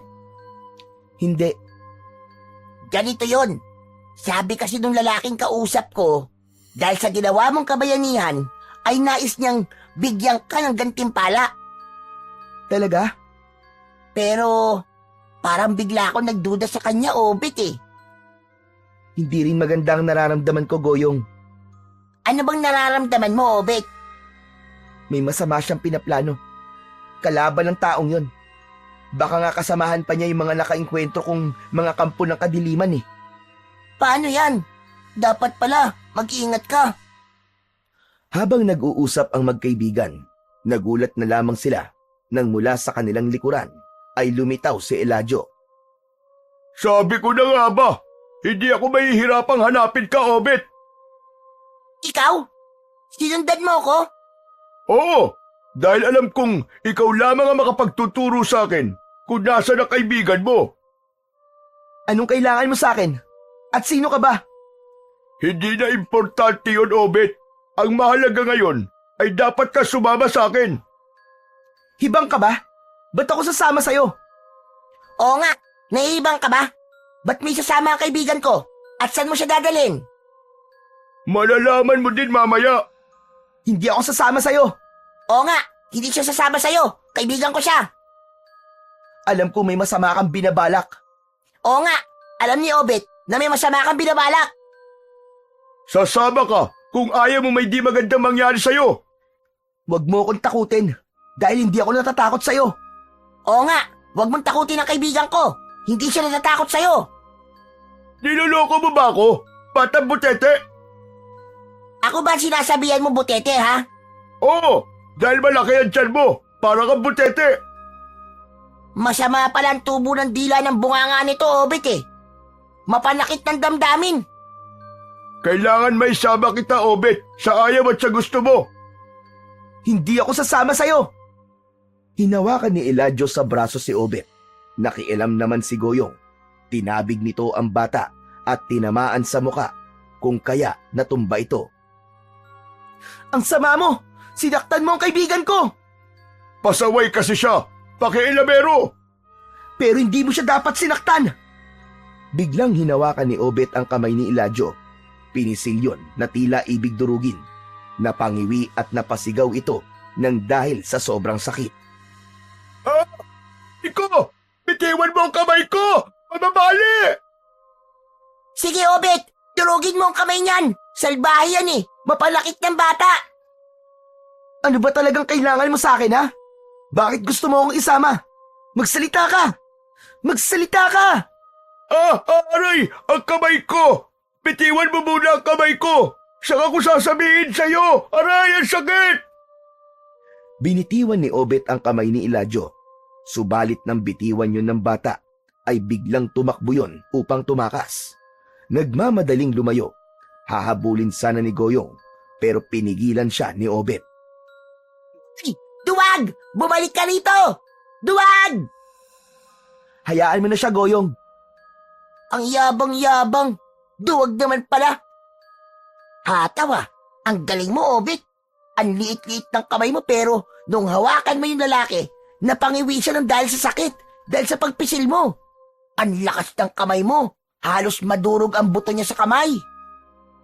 Talagang may masamang plano sa akin ng lalaking yun. Pero hanggang yabang lang siya, Obet. Kaninang hawak ko ang kamay niya, may naramdaman ako, Goyong. Malambot ba ang kamay niya? Nainlove ka ba sa kanya? Loko-loko! Anong akala mo sa akin? Joke lang. Masyado mo kasing seryoso eh. Ano bang naramdaman mo? May nag-utos sa kanya, Goyong. Tagasunod lang siya. Ibig mo sabihin, may mas mataas pa sa kanya? At yun ang talagang may kailangan sa'yo? Ganun na nga ang kutob ko. Mas mapanganib ang nilalang na yun. Kaya siyang nais kong makaharap. Paano? Umalis na nga siya at natakot sa'yo eh. Ramdam kong babalik siya, Goyong. Hindi yun makukontento hanggat hindi ako na isasama. Umuwing bigo si Eladio, kaya ganun na lang ang galit ng Suprema. Sinaktan nito ang kanang kamay. Katulad ka rin nilang inutil, Eladio. Nasa harap mo na pala. Hindi mo nagawang isama dito. Napakawala mo kwenta. Pasensya na po kayo, Suprema. Huwag na po kayo magalit sa akin. Paanong hindi ako magagalit? Ay nakakagalit ang ginawa mo. Wala ka silbi. May iba pang pagkakataon, Suprema. Bigyan niyo pa po ako ng isang pagkakataon. Sige, bibigyan kita. Pero kailangan matiyak mong hindi ka napapalpak. Dahil kung hindi, wala lang ikatlong pagkakataon. Dahil sa ikalawang pagkakataon kapag pumalpak ka pa, magkakahulugan na yon ng iyong kamatayan. Naiintindihan ko po, Suprema. Maigi yung nagkakaintindihan tayo. At ayoko nang marinig ang dahilan mo na mas malakas at mapanganib ang paslit na yon. May isip ka, kaya dapat gumawa ka ng paraan. Kaya aasahan ko na sa pagbabalik mo sa kanya, maisasama mo na dito ang paslit na yon. Nang makauwi si Obet sa kanila, ay agad namang ipinaalam niya sa kanyang lolo Samuel ang naging karanasan nila ni Goyong. Isa lang ang ibig sabihin nito, Apo. May naghahangad ng kapahamakan mo. Sila ang mga nakainkwentro mo na ang ibig ay pigilan ka dahil malaki kang hadlang sa anumang pinaplano nila. Hindi sila magtatagumpay, Lolo Samuel.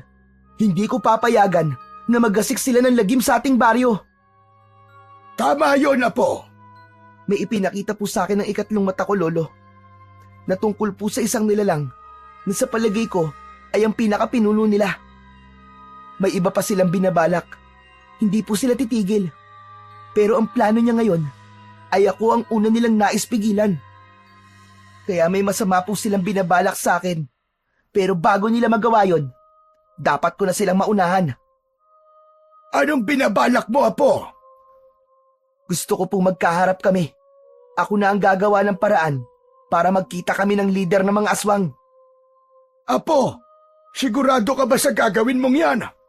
Opo, Lolo Samuel. Kaya nga po may naubuo na akong plano.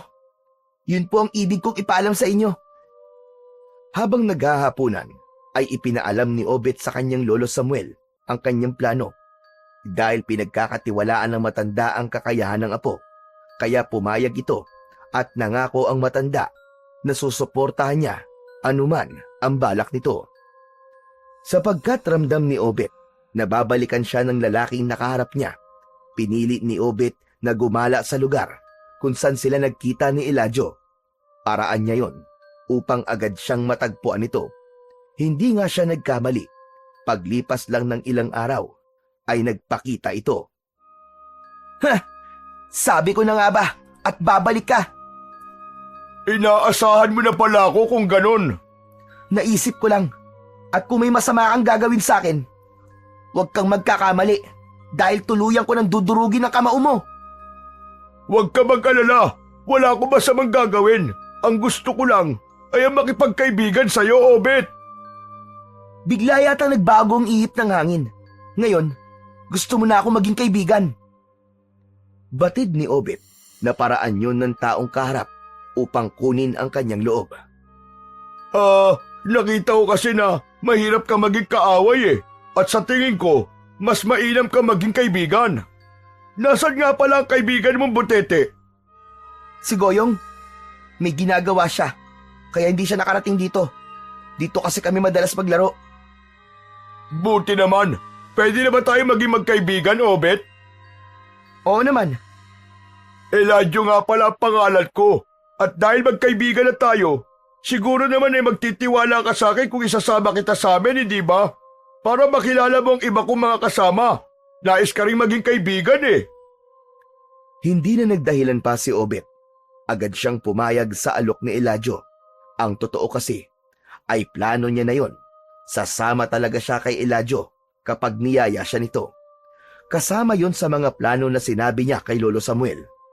Walang kahirap-hirap si Elijah na naisama si Obet. Galak na galak ang puso nito dahil may dala siyang magandang balita para sa kanilang Suprema sa kanyang pag-uwi sa gubat. Mahaba-haba din ang naging paglalakbay ni na Elijah at Obet hanggang sa marating nila ang pusod ng kagubatan. Nakita ni Obet na tila isang pamayanan yon na may mga nakatirik na maliliit na kubo na tirahan ng mga taong naroon. Anong lugar ito, Mang Elijah?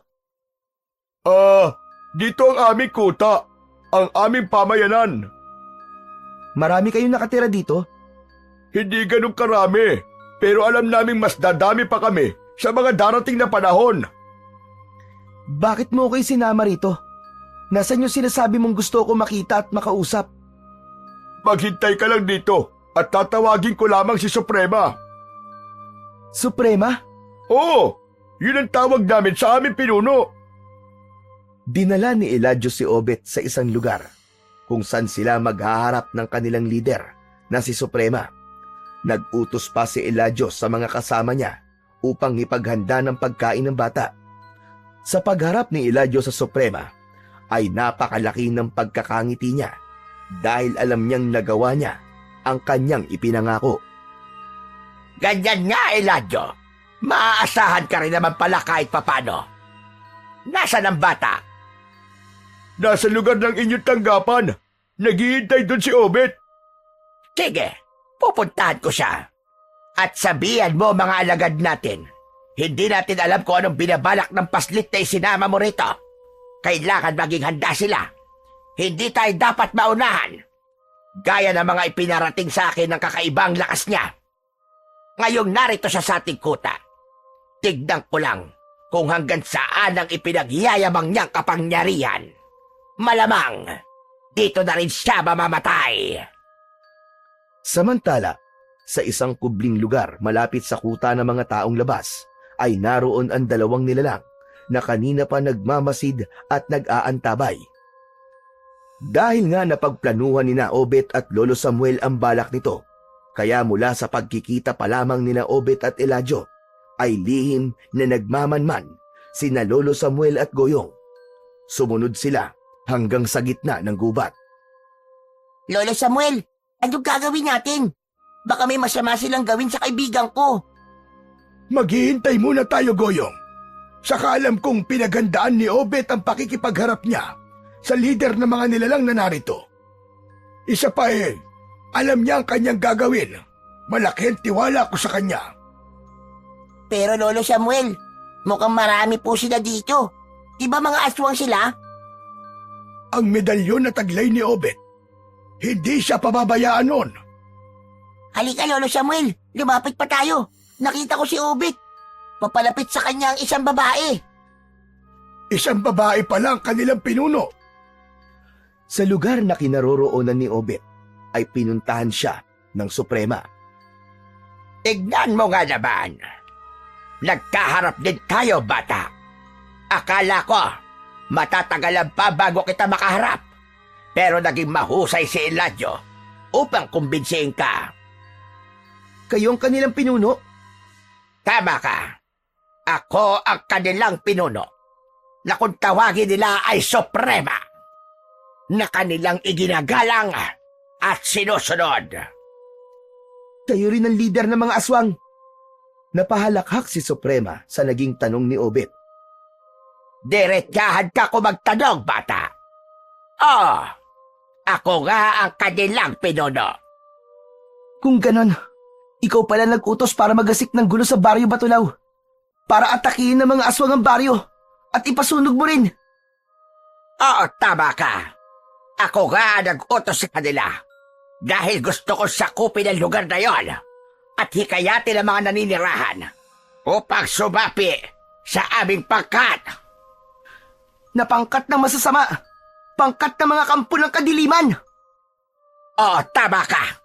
Dahil sa aming pangkat, makakamtan nila ang pagkakapantay-pantay at kasaganahang inaasahan nila. Oras na magtagumpay ang aming ipinaglalaban. Para sa kasamaan ng ipinaglalaban mo, walang mabuting idudulot yan sa mga tao. Paghihiganti, kalupitan, kasamaan. Yun ba ang gusto mong palaganapin dito sa aming baryo? Hindi maaari yun. Dahil pipigilan kita. Matapang na bata. Ngayon lang ako nakakilala na katulad mo. Kaya lang ano bang magagawa mo? Ipinagmamalaki mo ba sinasabi nilang lakas at kapangyarihang taglay mo na ikinatakot na mga alagad kong nakainkwentro mo? Hindi mo kilala ang kaharap mo ngayon, bata. Alam kong masama ang plano mo sa aming baryo at hindi mo yun maikakaila. Dahil nalalaman ko ang mga yon, Suprema. Ang bawat kilos nyo ay nalalaman ko. Nalalaman mo? Paano? Hindi na importante yon at maging ang pagkumbinsi sa akin ni Elyado ay alam kong mangyayari. Dahil sa lugar na to, gusto mong tapusin ako, hindi ba? Magaling! Kaya mo rin yun? Pero nakuha mo pa rin sumama. Dahil hindi ako natatakot sa'yo. Talagang matapang at palaban ka. Baka nakakalimutan mo kung nasan ka. Lugar namin ito. Kuta ito ng mga aswang, ng mga kampon ng kadiliman. At sa pagpunta mo rito, ay hindi ka na makakaalis pa ng buhay. Napansin ni Obet na napapaligiran na siya ng mga nilalang na naninirahan sa lugar na yon. Matalim ang mga titig nito sa kanya. Anumang sandali ay magbabago na ng mga anyo. Hindi pa gabi, subalit nagagawa nilang magbago ng anyo dahil naroon sila sa kanilang teritoryo. Ang mga alagad ni Suprema ng mga sandaling yun ay naghihintay na lamang sa magiging utos ng kanilang pinuno. Wala ka ng kawala ngayon, kawawang bata. Nakapaligid na sa'yo ang mga kampon ko. Hindi pa rin ako natatakot. Handa akong harapin ang kamatayan ko para sa kapayapaan ng Baryo Batulaw. Samantala, sa lugar na pinagkukublihan ni na Lolo Samuel at Goyong, ay kanina pa sila nakamasid at nakikiramdam. Lolo Samuel, anong gagawin natin? Baka mapahamak si Obet. Ang dami nila na nakapaligid. Baka hindi sila kayanin ng kaibigan ko. Kinakabahan nga rin ako, Goyong. Lalo na't naroon ang Suprema. Anong gagawin natin, Lolo Samuel? Baka pati tayo hindi na makauwi. Dito na tayo pare-parehong mamatay. Nako naman. Ang bata ko ba para mamatay eh? Paano pa ako magkakaroon ng asawa nito? Ano ba sinasabi mo, Goyong? Ang bata mo pa para magkaroon ng asawa? Yun na nga po, Lolo Samuel eh. Napakabata ko pa para matodas. Samantala, habang nasa harapan ni Obet ang Suprema, ay gumagala ang kanyang paningin. Tinatansya niya ang dami ng mga alagad nito, kung paano niya uumpisahan ang pagharap sa mga ito. Kinapa niya sa kanyang bewang ang punyal na itinago niya roon.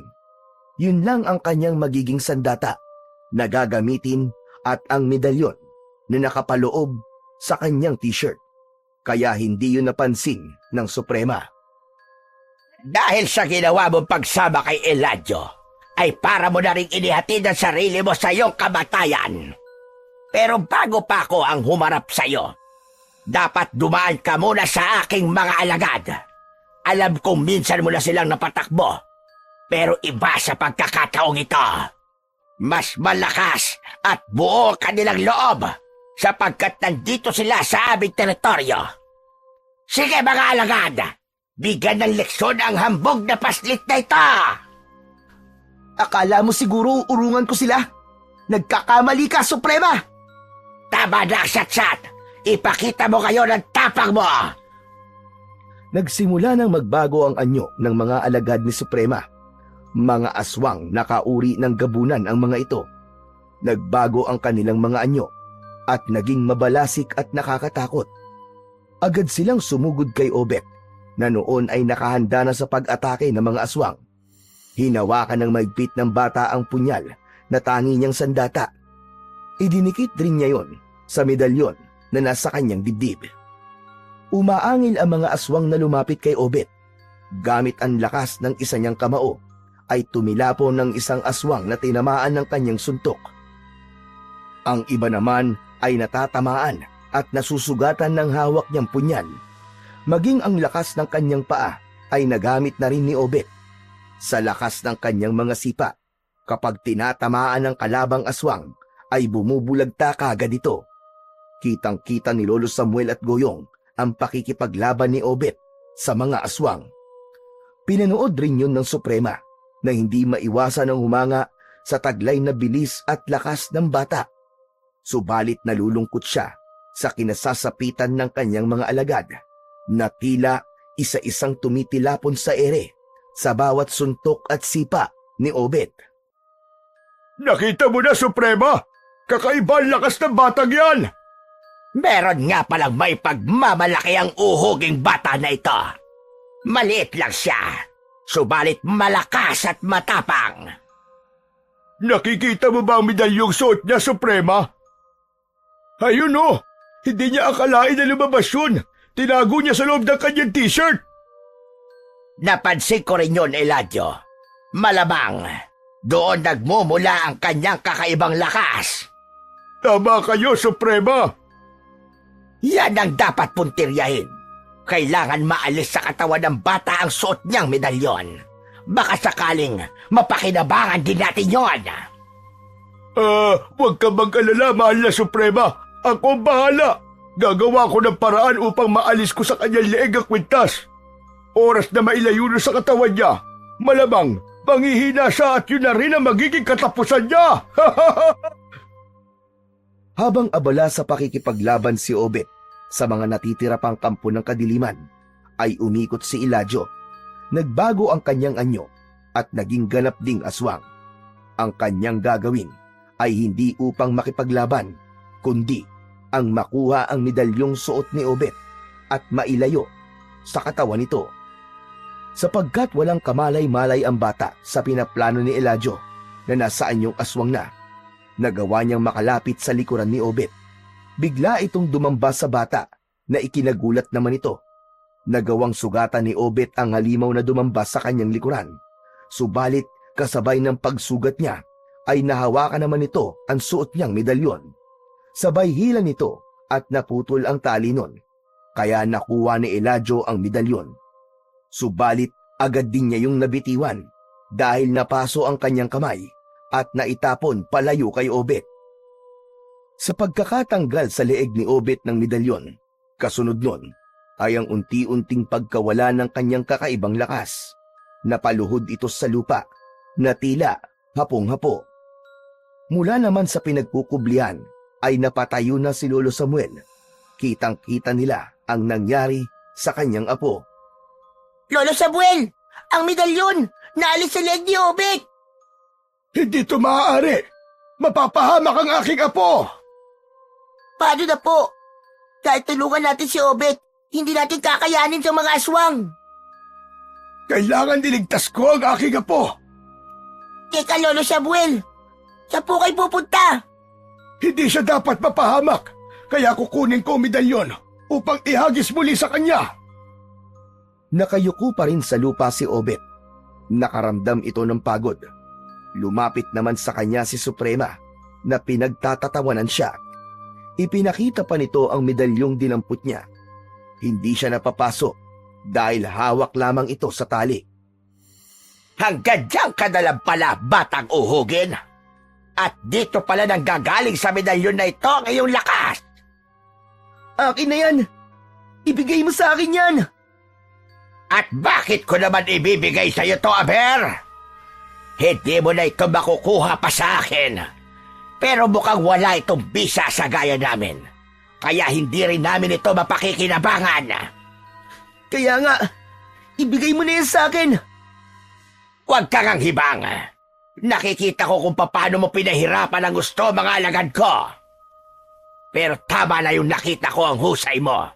At ngayon naman, ay oras na para gantihan ka. Hindi ko gagamitin ang lakas ko para tapusin ka. Kundi, nariyan ang iba ko pang mga alagad para tumapos sa'yo. Suprema, ako na lang ang gagawa nun. Mas mainam, Eladio. At ako naman ay manonood lamang. Titignan ko kung paano mo tatapusin at parurusahan ang paslit na hambog na ito. Para siyang sisiw na dadagitin ng isang uwak.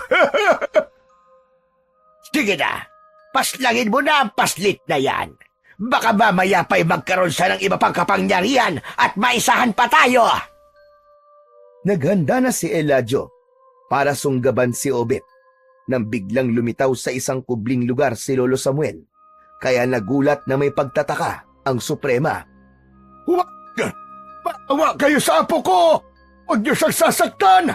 Huwag niyong papatayin si Obet! Aba, sino ka bigla na lamang susulpot dito at ibig makialam? Ako ang lolo ni Obet. Huwag mong saktan ang apo ko, nakikiusap ako sa iyo. Ako na lang ang saktan niyo! Ako na lang ang patayin niyo! Huwag lang ang pinakamamahal kong apo! Yung medalyon, sige na! Sa inyo na yon! Huwag mo lang patayin ang aking apo! Aalis kami dito, pangako yun! Lalayo kami!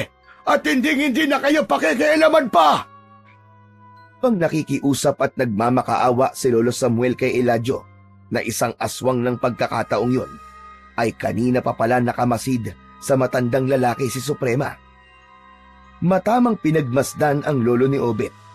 Napakunot ang noo nito at tila may gustong tiyakin. Ikaw ang Suprema! Ikaw ang kanilang pinuno! Kaya sa'yo ko nakikiusap. Alam ko nasa kamay mo ang kaligtasan ng aking apo. Kaya nagsusumamo ko at nakikiusap. Huwag ang apo ko. Siya ang buhay ko. Mahal na mahal ko siya. Sandali lamang. Ano ba ang pangalan mo, tanda? Ako ho si Samuel, ang lolo ni Obet. Natahimik ang Suprema. Nakatitig lang ito kay Lolo Samuel at ang paningin ay idinako rin kay Obet na noon ay tahimik na nagmamasid lamang. Saglit na napapikit ang bata. Meron siyang nakita sa kanyang balintanaw. May kinalaman yon sa mga nangyayari sa pagkakataong yon. Tumingin ang Suprema kay Eladio at nagbigay ng utos. Eladio! Iwan mo ang bata! Layuan mo siya! Suprema, huwag mo sabihin na tangay ka sa drama na matandang yan. Nagpapaawa lang yan sa'yo. Baka may iba yung pinaplano. Hindi, Eladio. Alam kong totoo kanyang sinasabi. At mahal na mahal niya ang kanyang apo. Suprema, lumalambot yata ang puso mo sa maglolo na yan. Ano ba nangyayari sa'yo? Abay, hindi ka naman dating ganyan ah. Saka, hindi ka dapat nagpapadala sa kanila. May mission tayo. At yun ang mas mahalaga. Alam ko, Eladio. Pero hindi ko maiiwasang masaktan at maawa sa kanila. Ano ka mo, awa? Meron kang awa para sa kanila? Tama ka sa iyong narinig, Eladio. Dahil nalaman ko na mahalagang tao sila sa buhay ko. Bahagi sila ng aking nakaraan. Suprema, ano ba yung sinasabi nyo? Malaki ang pagkukulang ko sa kanila, Eladio. Kinalimutan ko sila dahil sa aking naging kahinaan noon. Suprema, sino ka nga ba talaga? Anong sinasabi mong bahagi kami ng iyong nakaraan? Itay Samuel. Ako ho ito. Si Alicia. Ang naging asawa ng anak niyong si Luisito. Buhay ka? Ang balitang nakarating sa akin ay namatay ka dahil pinatay ka ng lalaking sinamahan mo at basta mo nalang iniwan sa akin ang anak mo dahil wala kang pakialam sa kanya. Hindi po yun totoo. Wala akong lalaking sinamahan at kaya ko iniwan sa iyo ang anak ko dahil hindi ko alam kung anong buhay ang maibibigay ko sa kanya. Natakot ako. Ayoko maging miserable siya sa akin. Hanggang sa napasama ako sa mga taong labas na nangako sa akin ng magandang buhay. Isang grupo sila na may mga lahing aswang. Hinupkop nila ako. Tinanggap at naging katulad din nila. Hanggang sa natuto ko mamuhay sa bundok kasama nila. Kaya lamang, napatay ang mga kasamahan namin at sa akin naiwan ang pamumuno sa aming pangkat. Kung ganon, ikaw nga si Alicia, ang naging asawa ng anak kong si Luisito, na siyang ina ni Obet. Ha? Nanay ko po siya, Lolo? Oo, apo. Tama ang iyong narinig. Siya ang nanay na itinatanong mo sa akin. Kaya lang hindi ko alam kung paano ko sasagutin, apo. Dahil wala akong alam tungkol sa kanya. Ang matapang na muka at matikas na kilos ni Suprema ay tila nagbago. Mababa ka sa mukha nito ang pagsisisi, ang kasabikan at ang pagtataglay ng puso ng isang ina. Lumapit siya kay Obet. Nakatitig sa kanya ang bata. Inilahad ni Suprema ang kanyang palad sa harap ni Obet.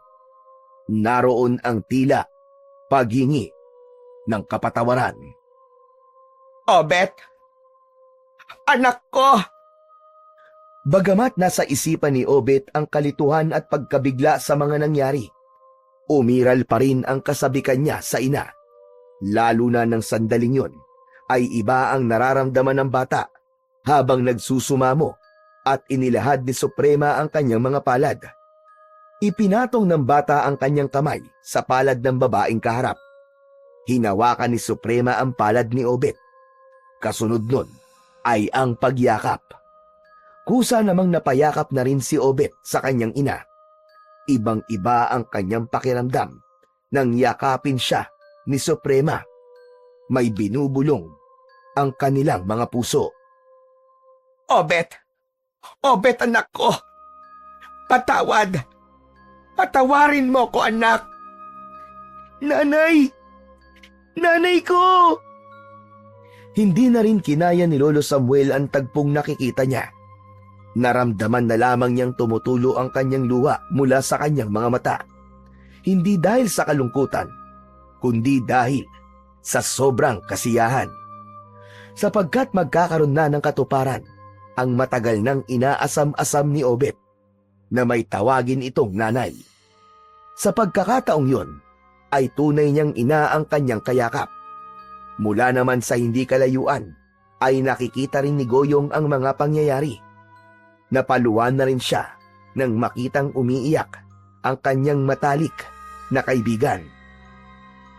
Ang mga nilalang naman na naroon sa kuta ng mga sandaling yon ay unti-unti nang bumalik sa pagiging tao. Bagamat bahagi na ng kanilang pagkatao ang pagkakaroon ng matigas na damdamin dahil sa pagiging kampon nila ng kadiliman, ay tila lumambot pa rin ang kanilang puso sa eksenang kanilang nasaksihan. Sapagkat gaya ni Suprema, may kanya-kanyang kwento rin sila tungkol sa kanilang buhay. Meron din silang pamilyang pinagmulan bago pa sila napadpad at naging bahagi ng pangkat na kinabibilangan nila ngayon. Lolo Samuel, ito po pala yun. Ang alin, Apo? Ang nakikita ko po sa aking balintanaw. Ang pangyayaring ito na pagharap namin ng isang babae. Subalit malabo lamang at hindi ko ganap na maunawaan.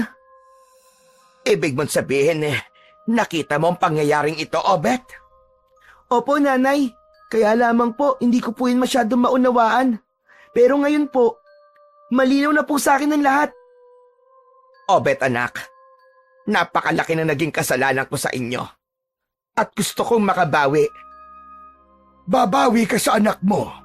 Nakakalimutan mo na yata kung sino ka ngayon, Alicia. Matagal na panahon na rin akong nasa kadiliman at walang kapayapaan. Inakala ko na wala nang puwang ang pagbabago para sa akin. Subalit, dahil sa pangyayaring ito, nang makita ko ang aking anak, may pagkakataon pa pala para hangarin kong magbago. Sigurado ka ba sa sinasabi mong yan? Opo, Itay. Ako ang Suprema at alam ko kung ano rin ang nasa puso ng aking mga kasamahan. Lahat sila ay susunod sa akin, lalo na kung ito'y para sa ikabubuti namin. Medalyon, nasaan? Narito po, Itay. Ibinabalik ko na po sa inyo. Sadyang ito'y para kay Obet. Pero ngayon, hindi lang ito para sa aking apo, kundi itong gagamitin natin para matulungan ka, Alicia, at 10 na mga kasamahan mo. Sandali lang. Ano pong ibig niyong sabihin, Itay? Maaari nating subukan ang kapangyarihan nito, lalo na kung ang hangad nyo ay ang pagbabago at kapayapaan. Hinawakan ni Lolo Samuel ang medalyon at umusal ito ng dasal. Taimtim yun upang humingi ng tulong at gabay. Saglit pa ay nagbigay ng kulay puti at nakakasilaw na liwanag ang medalyong hawak ni Lolo Samuel. Gumapang ang liwanag na yon at enerhiya mula sa medalyon sa lahat ng nilalang na naroon sa lugar na yon. 2 ulit na dinaanan sila ng liwanag at pagkadakay, biglang nawala yon. Pinagmasdan ni na Obet at Lolo Samuel ang itsura ng mga naroon. Nawala ang tila dilim na dati makikita sa kanilang mga muka. Napalitan yon ng maaliwalas na itsura. Ganon din si Suprema. Malaki ang ipinagbago ng itsura nito. Ang mabalasik at matigas na anyo ay nawala.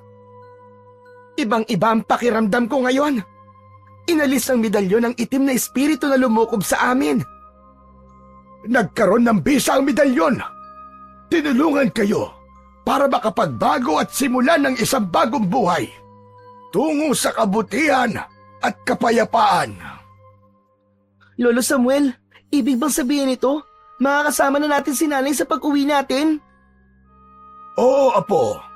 Hindi ka na iiwan ng iyong nanay.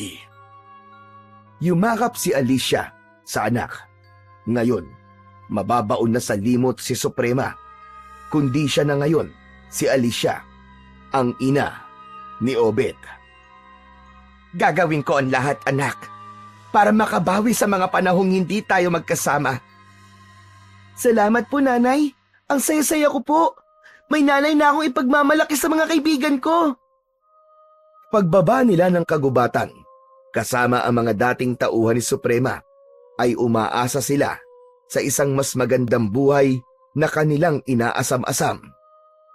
Tapos na ang pagpapaalipin sa kasamaan at pagtataglay ng isang prinsipyong ipinaglalaban na walang malinaw na patutunguhan. Handa na nilang harapin ang tunay na pagbabago para sa ganap na kapayapaan at katahimikan ng kanilang buhay. Dahil sa impluensya ng iba, ay nahuhulog minsan ang mga tao sa maling pananaw at paniniwala na hindi nila iniisip na ikakapahamak nila. Subalit alam natin na sa bawat nagiging pagkakamali ay naroon ang pagkatuto upang mas maging mabuti tungo sa tunay na pagbabago.